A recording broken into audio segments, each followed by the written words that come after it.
السلام عليكم حبوباتي، مرحبا بكم في الفيديو ديالي الجديد. اليوم خديتكم معايا في جولة ليلية في وسط كاستيجون. شوفوا معايا هاد الأضواء والأجواء الهادئة يا لالا، بالخصوص بالليل.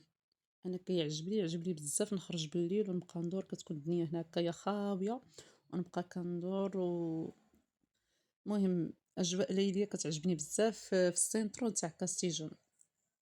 على داكشي قلت نشارك معكم هاد الاجواء هادو في وسط كاستيون. وشوفوا معايا هاد الاضواء والاجواء الهادئه بالخصوص بالليل. المدينه كتكون هادئه والجمال ديالها مختلف. شوفوا تبارك الله.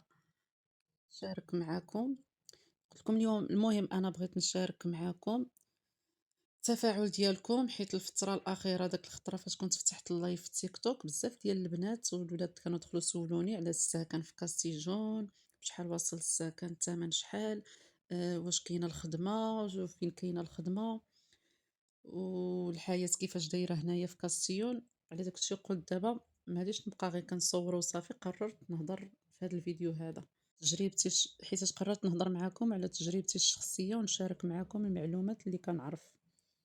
إلا عندكم أي سؤال على الخدمة أو الكرا أو الأوراق أو الحياة هنا في إسبانيا، بالخصوص في كاستيون والنواحي ديال فالنسيا، كتبوا لي في التعليق وغادي نحاول نجاوبكم على أي كومونتير كتبتوه، غادي نجاوب عليه. أي سؤال بغيتو تسولوني عليه غير كتبوا لي في الكومونتير وأنا غادي نجاوبكم. المهم واخا هاد الجولة هادي قصيرة، كنتمنى هاد المناظر تعجبكم وتعطيكم شوية ديال الراحة والهدوء.